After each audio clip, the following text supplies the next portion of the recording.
दुश्मन का दुश्मन दोस्त होता है हा फिल्मी डायलॉग तुम्ही कधीतरी ऐकला असेल. अगदी त्याच पद्धतीनं तीन शत्रूंनी एकत्र येत एका माजी सरपंचाला अतिशय निर्घुणपणे संपवलं.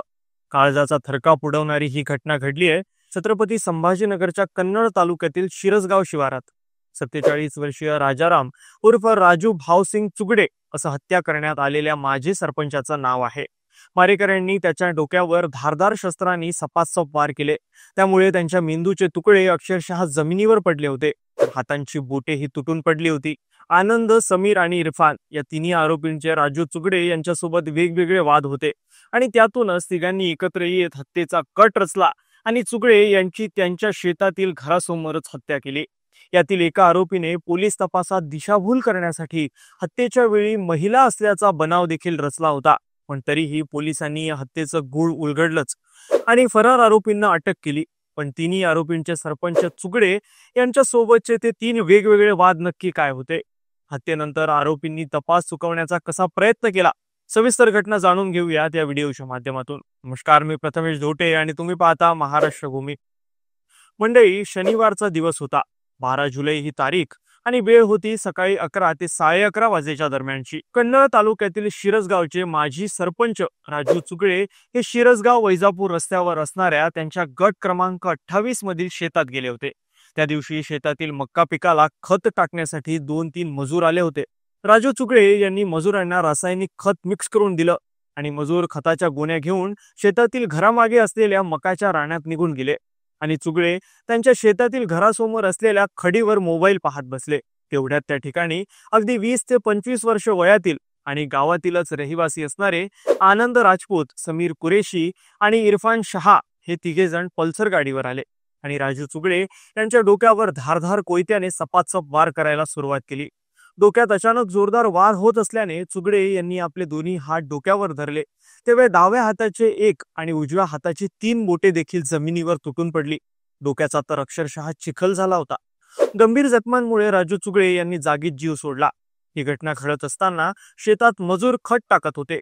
चुगडे यांचा आक्रोश ऐकून त्यांच्या दिशेने मजुरांनी धाव घेतली, मात्र तोपर्यंत उशीर झाला होता आणि मारेकरी त्यांच्या समोरून दुचाकीवरून पळून गेले होते.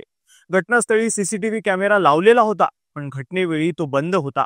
शेतातील मजुरांनी राजू चुगडे यांचा मुलगा सूरज चुगडे यांना या घटनेबद्दल माहिती दिल्यानंतर त्यांनी कन्नड ग्रामीण पोलीस ठाण्यात तिन्ही आरोपींविरुद्ध तक्रार दाखल केली. कन्नड ग्रामीण पोलिसांनी व स्थानिक गुन्हे शाखेने या प्रकरणाचा तपास चालू केला.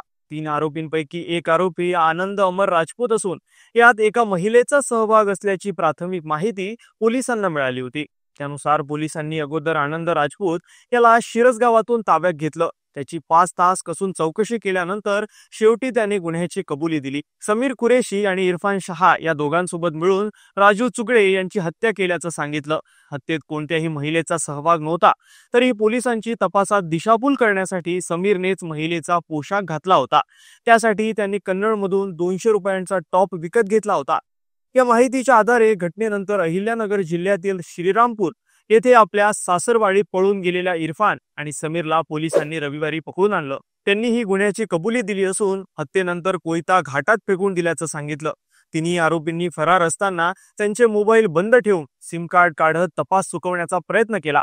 मात्र गुप्त माहितीच्या आधारे पोलिसांनी 24 तासाच्या आतच आरोपींना बेड्या ठोकल्या. दरम्यान ग्रामीण पोलीस अधीक्षक डॉक्टर विनय कुमार राठोड यांनी रविवारी पत्रकार परिषद घेत या गुन्ह्याच्या तपासाची माहिती दिली. आनंद अमर राजपूत, समीर समद कुरेशी आणि इरफान शकील शहा अशी मारेकऱ्यांची नावं असून तिघांचाही खून करण्याचा उद्देश वेगवेगळा होता.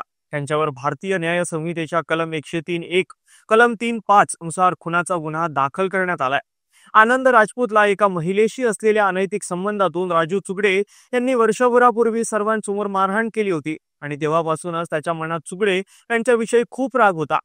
तर समीर कुरेशी हा राजू चुगडे यांना सर्व निवडणुकांमध्ये वेळोवेळी मदत करायचा. मात्र गावात जेव्हा एका प्रकरणात त्याच्या विरुद्ध अट्रॉसिटीचा गुन्हा दाखल झाला तेव्हा त्यात चुगडे यांनी समीरला मदत केली नाही. त्यामुळे त्याच्या मनातही चुगडे यांच्याविषयी संताप होताच. याशिवाय तिसरा आरोपी इरफान शहाचा चुगडे याच्याशी गावातील एका जागेवरून वाद होता. कब्रस्तानाच्या जागेसाठी चुगडे यांनी ती जमीन मुस्लिम समाजाला मिळवून द्यावी असं इरफानला वाटायचं, पण त्यासाठी राजू चुगडे मदत करत नसल्याचा राग इरफानच्या मनात होता. माजी सरपंच राजू चुगडे यांच्यावर या तिघांची वेगवेगळ्या कारणांमुळे खुन्नस होती. शिवाय या वादांची गावात चर्चाही होती आणि त्यातूनच ते तिथं एकत्र आले, कट रचला आणि चुगळे यांना निर्गुणपणे संपवलं. राजाराम उर्फ राजू चुगळे यांचा त्यांच्या शिरस गावात चांगला वावर होता. पत्नी व 3 मुले असा त्यांचा परिवार असून मोठा मुलगा रत्नागिरी पोलीस दलात कार्यरत असल्याची माहिती समोर येते. एका चांगल्या माजी सरपंचाला अशा पद्धतीने संपवल्यामुळं कन्नड तालुक्यात हळहळ व्यक्त केली जाते. ही संपूर्ण घटना जाणून घेतल्यानंतर यावरच्या तुमच्या प्रतिक्रिया आम्हाला कमेंट्समध्ये नक्की कळवा आणि आमच्या YouTube चॅनलला सबस्क्राईब करायला विसरू नका. धन्यवाद.